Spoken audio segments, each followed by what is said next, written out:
Jadi yang katanya menutup perempuan karena menghargai perempuan, justru yang terjadi kan sebaliknya. Kita dituntut untuk tertutup, untuk menutup diri dan tidak bersuara atau tidak berperan aktif di luar.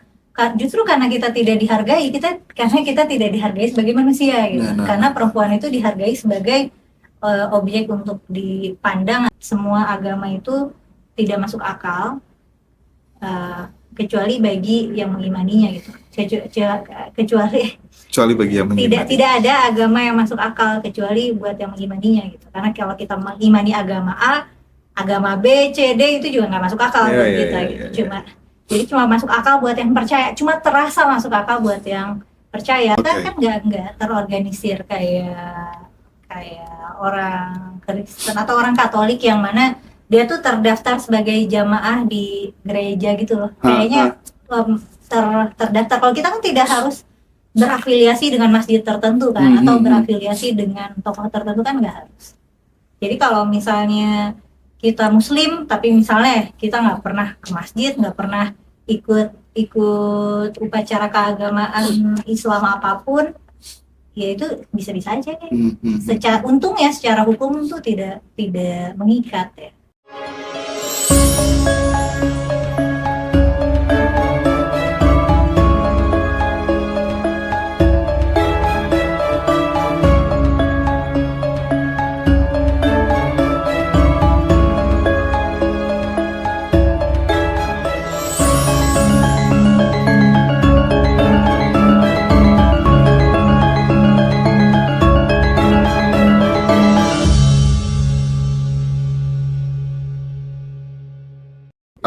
Makanya gini, aku tuh dulu Kamela sempet apa ya, sempet kaget gitu ya melihat statement dari Canun memberikan semacam kayak warning gitu kepada saudara-saudara kita para TKW gitu ya, kalau jadi TKI nggak apa-apa, tapi kalau bisa jangan di Arab gitu kan. Serius tuh beliau kasih warning itu gitu. Dan pelan-pelan gitu ya, banyak teman-teman juga yang jadi bidan, jadi dokter di Mekah gitu ya. Dan dia cerita gitu, bagaimana cara orang sana memperlakukan wanita, melihat wanita jalan seperti apa tuh beda banget dengan di kita gitu, kayak pengen merekam atau gimana saya nggak tahu ya. Mungkin itu salah satu alasan Canun dengan kasus-kasus mungkin ya pemerkosaan yang ada di sana. Ya itu makanya. Jadi yang katanya menutup perempuan karena menghargai perempuan, justru yang terjadi kan sebaliknya. Kita dituntut untuk tertutup, untuk menutup diri dan tidak bersuara atau tidak berperan aktif di luar. Justru karena kita tidak dihargai, karena kita tidak dihargai sebagai manusia gitu. Karena perempuan itu dihargai sebagai objek untuk dipandang atau ya dipakai gitu. Jadi dilihatnya sebagai objek aja, nggak dilihat sebagai manusia. Makanya karena perempuan dan tubuhnya itu tidak dilihat sebagai manusia yang berakal, manusia yang punya perasaan, dan manusia yang punya prinsip, jadinya suka muncul nih analogi-analogi buat perempuan yang misalnya kalau perempuan nggak pakai kerudung itu sama aja permen. Permen yang nggak ditutup itu ya disemutin gitu. Atau kayak gorengan yang apa namanya, yang di apa sih, gorengan berdebu berlalat yang gitu-gitu. Terus dulu tuh pernah ada rame juga analoginya sama ini, kue lapis legit tuh udah mah berlapis-lapis, terus dikotakinnya juga rapi dan itu harganya mahal gitu. Jadi keberhargaan perempuan tuh masa disamain kayak packaging barang. Padahal kan manusia bagaimanapun packagingnya, idealnya kan adalah setara, adalah sama manusia dan setara di mata Tuhan harusnya, kalau misalnya mereka adalah orang yang beriman.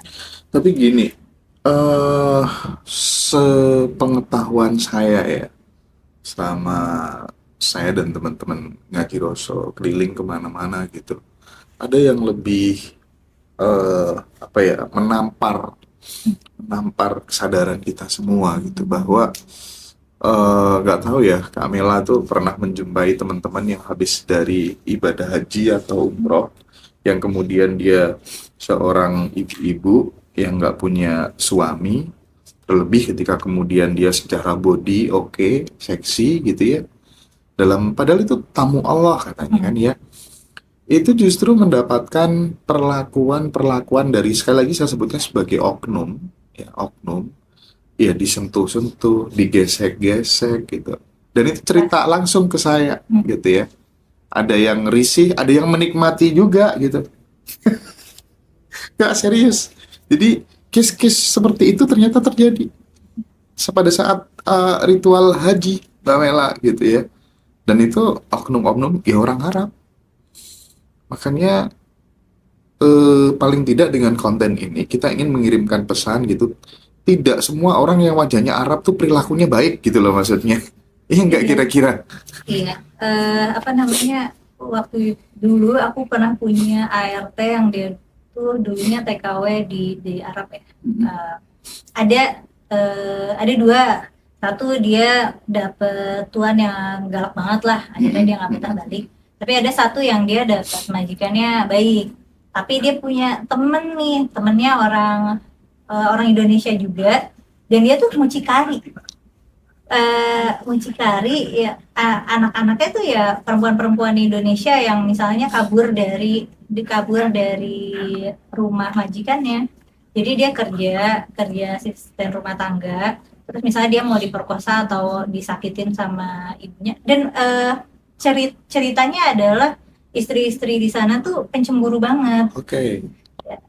Mungkin karena kita itu kan ramah ya, jadi kalau misalnya senyum, mungkin di kita tuh senyum biasa aja, tapi senyum tuh budaya kita. Orang budaya lain banyak yang kalau ketemu orang asing nggak senyum. Itu nggak wajar kalau senyum-senyum. Nah, perempuan Indonesia suka senyum-senyum itu dianggap genit, dan istrinya cemburu, jadi kadang disakitin sama ibunya atau dia kabur. Akhirnya kabur luntang-lantung kan, nggak punya pekerjaan. Terus pemerintah kita kan payah ya kalau ngurusin perlindungan perlindungan WNI di luar.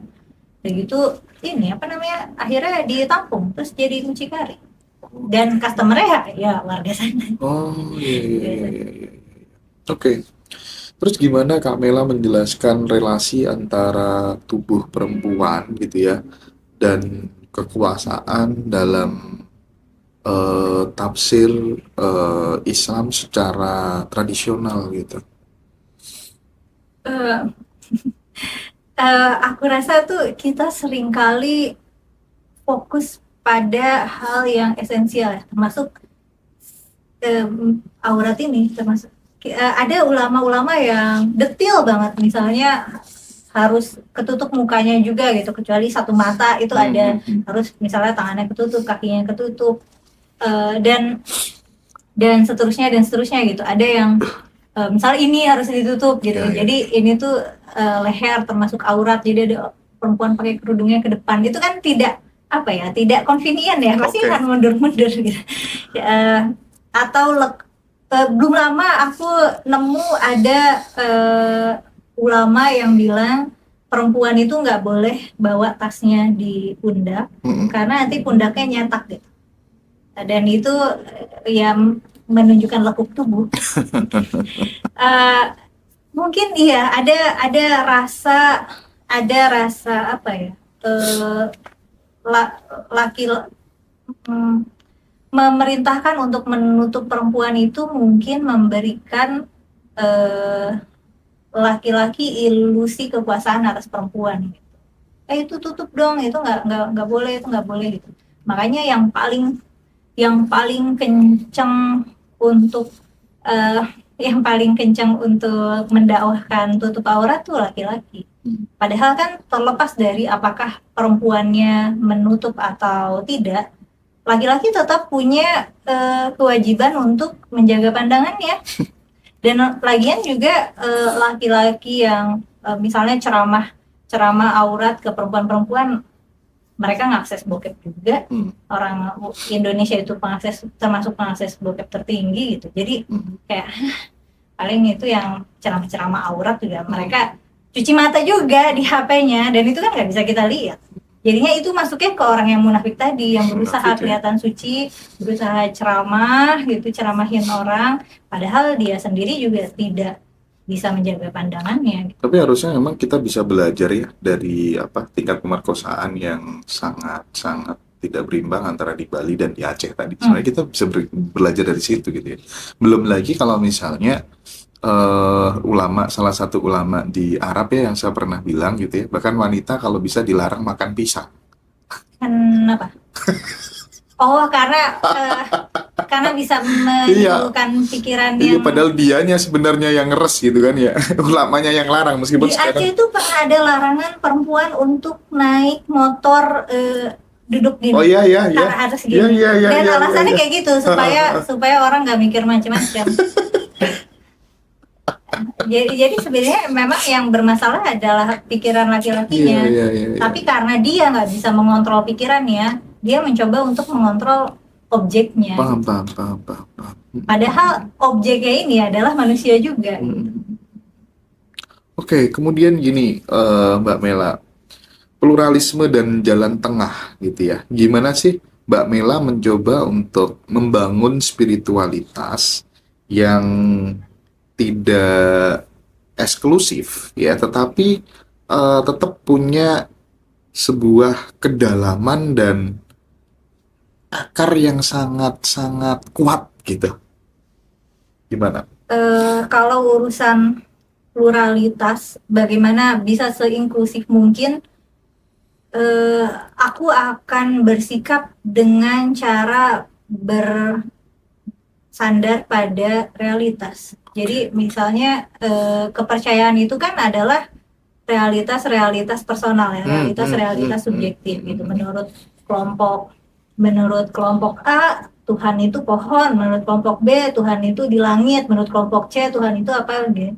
Nah, yang kalau kita mau bersandar pada realitanya kita nggak ada yang tahu Tuhan itu apa dan gimana. Jadi ketika aku bersikap seperti itu dan menyampaikan seperti itu, aku berharap semua orang dari kelompok-kelompok Tuhan pohon dan Tuhan langit ini mereka bisa sepakat sama aku. Kayak aku pernah bilang kan, ini semua agama itu tidak masuk akal kecuali bagi yang mengimaninya gitu. Kecuali bagi yang mengimani. Tidak ada agama yang masuk akal kecuali buat yang mengimaninya gitu. Karena kalau kita mengimani agama A, agama B, C, D itu juga nggak masuk akal buat kita gitu. Jadi cuma masuk akal buat yang percaya, cuma terasa masuk akal buat yang percaya. Tapi kalau misalnya aku orang Islam, terus aku punya teman agama agama asing, agama Viking zaman dulu gitu. Iya, aku beribadah dengan cara sholat gitu. Sholat itu berdiri, ruku gitu. Dia akan udah ngerasa aneh nih. Kayak gitu. Nah, tapi sholatnya harus madep ke Ka'bah di Arab sana. Itu pasti buat dia aneh banget. Tapi kalau misalnya dia menjelaskan, misalnya dia beribadah dengan cara berperang gitu misalnya, itu juga akan aneh buat aku gitu. Akan lebih inklusif kalau kita bersandarnya pada realita gitu. Oke, mungkin ada yang percaya bahwa hujan itu diturunkan oleh malaikat apa atau oleh dewi apa. Tapi kalau kita lihat realitanya, hujan itu turun sebagai fenomena alam yang mana awan yang kena udara panas dan lain sebagainya itu kan sesuatu yang bisa disepakati bersama gitu. Makanya pelajaran IPA, IPS gitu, pelajaran social science dan science itu ya bisa diterima orang agama apa aja karena itu bersandar pada realitas. Tapi kalau misalnya urusannya pada moderasi ya, pada wasoti ya, tadi bilangnya apa? Mas Hendra pakai istilah apa tadi ya? Bukan moderasi bener ya? Bukan apa tuh namanya? Jadi Mbak Mela kan jalan tengah, pluralisme ya. Kita kan ngomong soal jalan tengah dan pluralisme gitu. Nah, membangun sebuah spiritualitas yang tidak eksklusif, yang tidak terikat dengan pakaiannya tertutup dan lain sebagainya, tapi tetap memiliki sebuah kedalaman dan akar yang sangat kuat gitu. Dan jalan sebenarnya kan ketika kita dianggap tidak moderat ya, tidak wasatiyah, tidak jalan tengah, itu ketika kita terlalu kanan atau terlalu kiri. Implikasi dari terlalu kanan atau terlalu kiri itu kan konflik. Orang jadi marah, memusuhi, jadi berantem, berprasangka, tidak mau berteman, mengisolasi kelompoknya. Jadi ya supaya kita selalu ada di jalan tengah, kita harus menjaga kestabilan emosi kita dan tidak menutup diri dari pergaulan dengan kelompok lain gitu. Jadi kalau misalnya aku sangat percaya nih pada Tuhanku X, terus aku lihat Tuhanku ini dicaci maki terus di internet gitu, aku nggak boleh kehilangan emosi aku gitu. Aku nggak boleh misalnya ngajak ribut orang ini atau berantem, karena itu aku berarti keluar dari jalan tengah. Sebenarnya kan selama orang bisa beragama dan tetap pada jalan tengah, itu akan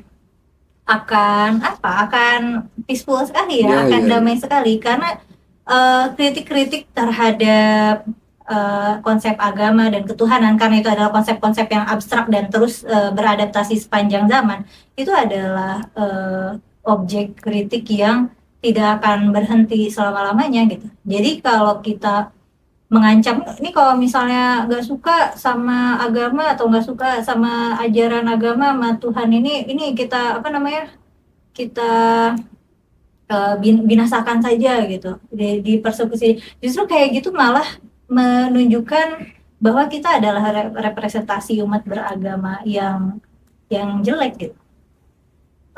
Kadang sering dan ini kayaknya ini adalah PR paling berat untuk umat Muslim, karena yang saat ini bukan cuma di Indonesia doang kan, maksudnya di seluruh dunia pasti ada aja kasus di mana orang mengkritik Islam terus mengambil korban jiwa gitu. Padahal kan nggak perlu dibunuh, kan bisa diajak ngomong atau bisa diabaikan kalau misalnya nggak setuju atau nggak suka gitu. Sementara agama-agama yang lebih lama secara peradaban itu kayaknya mereka sudah lebih dewasa secara peradaban, sehingga udah lebih santai kalau diparodikan gitu. Misalnya kan parodi Yesus atau Buddha atau Tuhan Hindu itu kan sudah ada banyak gitu. Tapi dalam banyak kasus tidak terjadi tragedi yang gimana-gimana.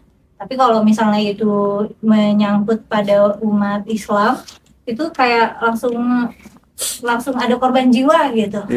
Dan kadang pelakunya nggak harus dari jaringan teroris tertentu, kan pelakunya bisa kayak anak muda aja gitu. Itu PR besar sih buat umat Islam, supaya lebih santai kalau misalnya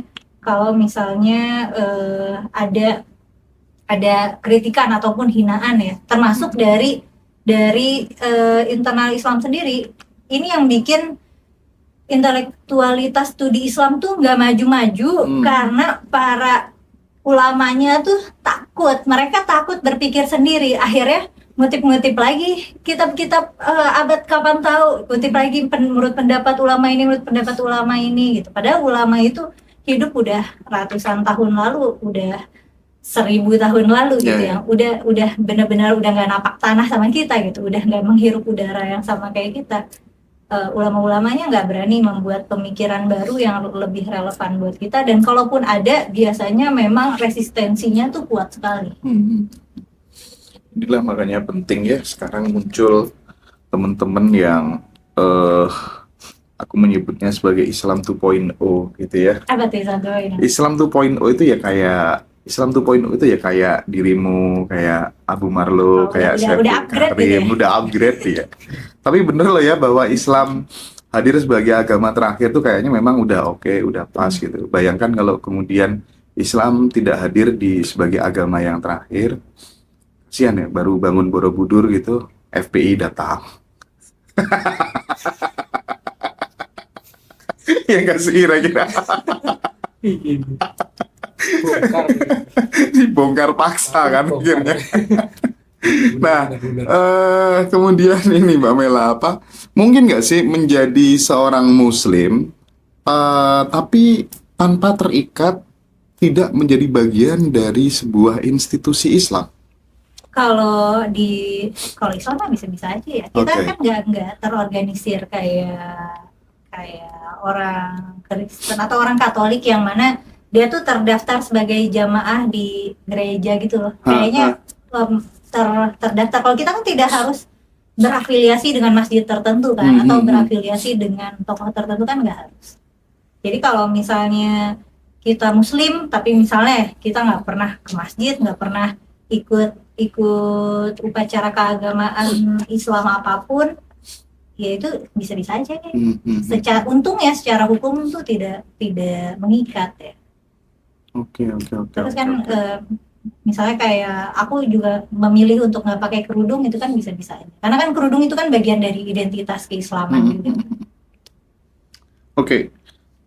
Kemudian gini, Mbak Mela, dalam dunia yang makin kesini makin terpolarisasi, itu gimana sih Kak Mela itu merawat keberagaman tanpa kehilangan sebuah ketegasan prinsip? Aku rasa kalau soal polarisasi sekarang polarnya sudah mulai melemah ya. Kayaknya puncak polarisasinya tuh pas lagi ada demo berjilid-jilid itu. Oke. Sekarang tuh udah lebih polarnya udah lebih lemah, mungkin karena FPI udah bubar, HTI udah bubar, dan mulai banyak konten kreator yang pakai pendekatan kayak aku juga. Berarti adalah tanda kalau misalnya polarnya sudah mulai melemah gitu. Kalau misalnya aku sih aku merasa aku tidak kehilangan ketegasan dalam konteks prinsip ya. Tapi kalau misalnya dalam bersosial sih, ya aku memanusiakan manusia aja gitu. Aku nggak akan terlalu peduli misalnya apa yang dia percaya, apakah dia sholat atau enggak, apakah dia pakai kerudung atau enggak gitu. Selama dia baik dalam arti membuat aku merasa aman, ya kita bisa berteman gitu, kita bisa berbincang-bincang gitu. Lagian kan kalau ngobrol di situasi sosial kan aku juga bukan kayak di channel aku gitu, tiba-tiba di mana Tuhan, kan nggak kayak gitu juga, kayak obrolan biasa aja gitu. Dan menurut aku kita harus menjaga kelenturan itu ya, karena banyak yang terjadi adalah kita menutup diri dari kelompok tertentu karena kita takut, kita udah berasumsi bahwa mereka jahat, meskipun nggak bisa sepenuhnya disalahkan. Jadi ada misalnya jika ada teman Kristen gitu yang takut sama orang Islam, terus ternyata karena karena gerejanya pernah dibakar dulu sama kelompok orang Islam gitu, jadi kan bisa dipahami kenapa dia punya rasa takut. Atau misalnya kalau ini beneran ada teman aku yang dia pesantren di tempat yang beda, tapi kita sama-sama santri seumur hidup gitu, dan kuliah bareng. Terus kan aku punya hobi main Scrabble. Main Scrabble tuh kayak main catur, dan aku tuh kompetisi kesana kemari gitu. Dan di komunitasnya kebetulan beragam gitu. Terus dia nanya, kok Mela bisa sih punya banyak temen orang Kristen gitu. Terus aku bilang kenapa enggak gitu. Kalau aku tahu, aku mikirnya kayak mereka jahat. Padahal aku tahu, maksudnya secara rasional aku tahu ini tidak berdasar. Terus aku mikir mungkin berdasar kali, karena kita suka dikasih tahu orang Kristen itu jahat gitu. Karena walan tardoan kali udah nasara atau tetap yang milatahum gitu. Jadi kita selalu punya prasangka kalau orang Kristen tuh mau mengkristenisasi kita terus gitu. Jadi kita harus menjaga akidah kita dengan jauh-jauh sama orang Kristen, yaitu bisa juga. Nah yang kayak gitunya kan harus dipecah nih, prasangka-prasangkanya harus dipecah. Tapi ya itu PR ya. Oke. Mbak Mela, dari saya satu pertanyaan terakhir. Nanti karena ini udah nggak sabar, pengen melanjutkan sebentar gitu ya. Tapi nanti sambil makan-makan ya, sambil makan nyantai gitu, obrolan santai gitu ya.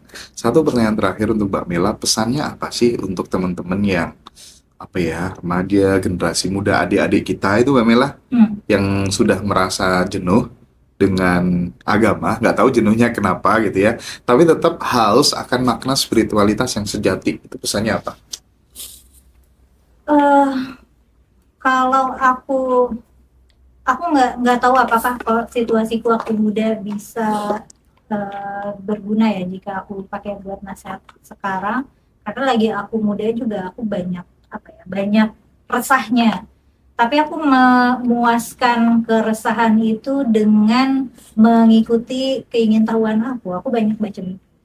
Aku banyak baca buku, dan karena lingkungan aku cenderung homogen ya, cenderung ya orang Islam semua, aku tidak mendapatkan privilege untuk mendapatkan diskusi yang aku mau gitu. Maksudnya ya kalau aku nanya ke Pak Ustadz atau Pak Kiai siapa ya, aku udah bisa nebak jawabannya apa gitu.